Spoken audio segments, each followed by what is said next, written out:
এসবের এখন কি দরকার? ইরান বলেছিল। দরকার আছে বলেই দিয়েছি জ্যোতি রানী। ইরান আর জ্যোতি ফোন আলাপে দিন দিন তাদের মধ্যে জড়তা সব কেটে গেছে। এখন প্রতিদিন নিয়ম করে কথা হয়। জ্যোতি দিন দিন ইরানের প্রতি আসক্ত হয়ে পড়েছে। লোকটাকে ভালো না বেশে থাকার কোনো উপায় আছে? সেই দূরদেশ থেকেও প্রতিনিয়ত খেয়াল রেখে চলেছে। এক অদৃশ্য মায়ায় জ্যোতিকে নিজের সাথে আবদ্ধ করে নিয়েছে লোকটা তাকে। এই যে একটু দেরিতে কল আসতেই জ্যোতি ছটফট করতে থাকে। লোকটাকে একটু দেখার জন্য মনটা আনচান করে। ভিডিও কল নিয়ে সে কি কাণ্ড! জ্যোতি কিছুতেই ভিডিও কলে আসবে না। তার লজ্জা লাগে, অস্বস্তি হয়। ইরান অনেক বুঝিয়েও সামনে আনতে পারেনি। ইরান ভিডিও কল দিলেই জ্যোতি কিছুতেই সামনে আসে না।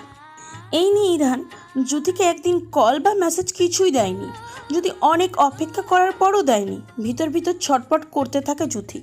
শেষে না পেরে সব জড়তা এক সাইডে রেখে ভিডিও কল দেয় ইরানকে। প্রথমে জ্যোতি ইরানের দিকে লজ্জায় তাকাতে পারছিল না, লজ্জার চোখ নামিয়ে রেখেছিল। ইরানের সেই দিকে খেয়াল নেই। সে দুই চোখ ভরে তার জ্যোতি রানীকে দেখতেছিল। তারপর আস্তে আস্তে জ্যোতির সব জড়তা কেটে যায়। এখন প্রায় দুজনেই কথা হয়, একে অপরকে দেখা হয়। জ্যোতি বিছানায় বসে বসে গুনগুন করে গান গাইছে আর মাথা আঁচড়াচ্ছে।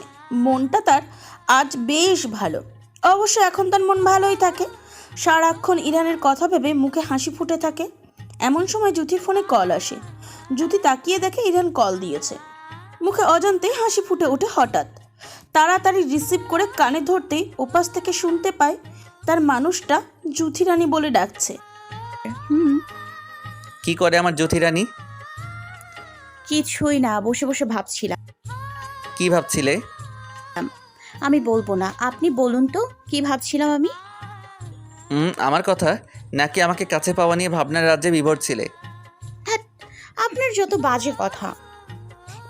এর মধ্যেই জ্যোতির মামি জ্যোতিকে ডাক দেয় একটা মোড়া দিয়ে আসার জন্য। পাশের বাড়ি থেকে কে নাকি এসেছে। যদি কল না কেটেই ফোন হাতে নিয়ে মোড়া দিয়ে আসে। আসার সময় কিছু কথা কানে আসে। তা ভাবি, আর কত? এতদিন তো দেখে এসেছেন, এখন তো বিয়েও দিয়ে দিয়েছেন। কেমন বিয়ে দিলেন, শ্বশুরবাড়ি নেওয়ার খবরই নেই। পরের জন্য আর কত করবেন? নিজের মেয়ের কথাও তো ভাবতে হবে। ভাই আর রোজগারই বা কত করে বলেন? এসব শুনে জ্যোতি পিছন ঘুরে তাকায়। ইচ্ছা করছে মহিলাটাকে মুখে ঝামা ঘষে দিতে। মামির জন্য কিছু বলতেও পারবে না। জ্যোতির মামি কি বলছে জানে না সে। রাগে নিজের রুমে এসে ফোন রেখে বসে থাকে। অপর পাশে যে ইরান ছিল বেমালুম ভুলে গেছে জ্যোতি।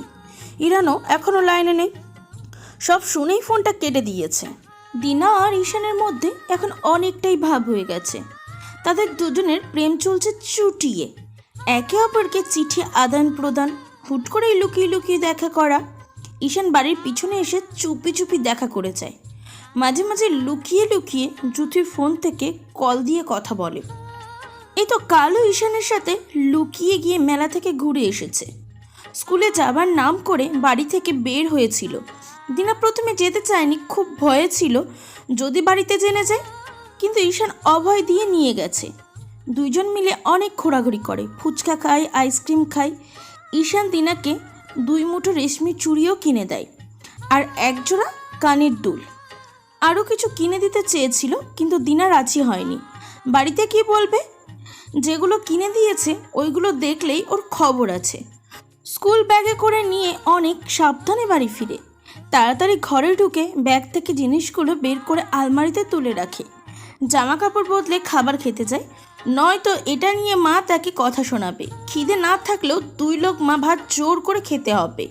খাবার নিয়ে বসে মায়ের কথা শুনে বেশ অবাক হয় দিনা।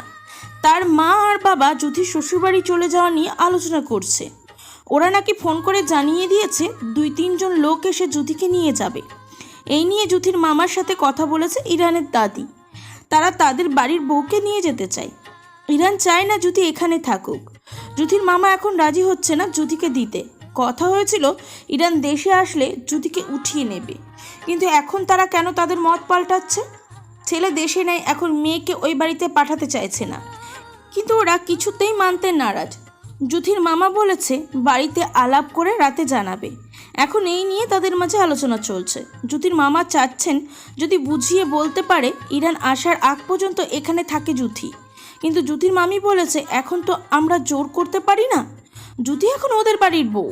জ্যোতির মামাও আর কথা বাড়ায় না, এখন না দিলে পরে হয়তো ঝামেলা হবে, তাই নিয়ে বলেন ঠিক আছে ওনারা যা চান তাই করব, ফোন দিয়ে বলে দিচ্ছি। দিনে যেই কয়টা ভাত নিয়েছিল খাওয়ার জন্য তা ও আর গলা দিয়ে নামেনি। একেই তো তার জ্যোতি আপু চলে যাবে বলে কষ্ট হচ্ছে, তার ওপর ঈশানের সাথে যখন কথা বলতে ইচ্ছে হবে তখন লোকটার একটু গলাটাও শুনতে পারবে না। খাবার আর গলা দিয়ে নামেনি, হাত ধুয়ে উঠে পড়ে। এদিকে দিনা খাবার না খেয়ে হাত ধুয়ে উঠে যাওয়ার ওর মা পিছন থেকে বকতে থাকে। এসব দিনা কানে তোলেনি। জ্যোতি পাথর হয়ে বসে আছে, তার মাথায় কিছুই ঢুকছে না। হুট করে বিয়ে হয়ে গেল, আবার হুট করেই শ্বশুরবাড়ি যেতে হবে, কিচ্ছু মাথায় ঢুকছে না তার। ইরানকে কিছু বলতে পারছে না, মনটা তার খারাপ হয়ে আছে। ইরানকে এই ব্যাপারে বলতে গিয়েছিল জ্যোতি, ইরান কথা এড়িয়ে যায়, তাও জোরাজোরিতে বলেছে আমি যা বলবো তা চুপচাপ মেনে নাও জ্যোতি রানী, এই বিষয়ে কোনো কথা বলো না। আমি নিশ্চয়ই ভেবেচিন্তে তারপর কাজটা করছি। জ্যোতি আর এই বিষয়ে কথা বাড়াতে পারেনি। বিয়েটা যখন চুপচাপ করে নিয়েছে এটাও চুপচাপ মেনে নিবে। দেখা যাক জীবন তাকে কোথায় নিয়ে যায়। জ্যোতিকে 2-3 দিন বাদে ইরানের দাদি আর ঈশান নিতে আসে। জ্যোতির মামা অবশ্য বলেছিল পরিবারের সকলকে আরও কয়েকজন নিয়ে আসতে। ওরা এই 2 জন কেন আসলো জানা নেই। জ্যোতি অনেক কান্নাকাটি করেছে, সকলকে রেখে যেতে হবে, তাও আবার সারা জীবনের জন্য। যতই হোক ছোট থেকে এই বাড়িতেই সে বড় হয়েছে, সব কিছুর প্রতি মায়া পড়ে গেছে। দিনাকে ধরে কান্না করছে, দিনাও বোনকে ধরে কাঁদছে। ইরান তখনও লাইনে ছিল ঈশানের ফোনে। ঈশানকে কিছু একটা বলে ইরহান। ইরানের কথা মতন ঈশান তার দাদির কানে কানে গিয়ে বলে। ইরানের দাদি বিচক্ষণের মতন কিছু সময় ভাবে, তারপর নিজের মুখে হাসি ফুটে ওঠে। তার নাতির লাখে একটা কি সুন্দর বইয়ের কথা ভাবে, বইয়ের জন্য কষ্ট কম হয়, দুঃখ কম পায়, সেই জন্য একটা সমাধান দিয়ে দিল। ইরানের দাদি জ্যোতির মামার সামনে দিনাকেও সাথে নিয়ে যাওয়ার প্রস্তাব রাখে। জ্যোতির মামা প্রথমে রাজি হয় না, পরে ইরানের দাদি খুব করে অনুরোধ করে। জ্যোতির মামা জ্যোতির কথা ভেবে দিনাকেও জ্যোতির সাথে দিতে রাজি হয়। নিজের আপন ঠিকানা ছেড়ে, চেনা পরিচিত সব কিছু ছেড়ে পাড়ি জমায় অজানা আপন নীড়ে। যে মানুষটার বাঁধনের চড়েই যাচ্ছে সেই মানুষটাও সাথে নেই। জ্যোতি গাড়িতে বসে আছে, এখন আর কাঁদছে না, তবে মন খুব খারাপ।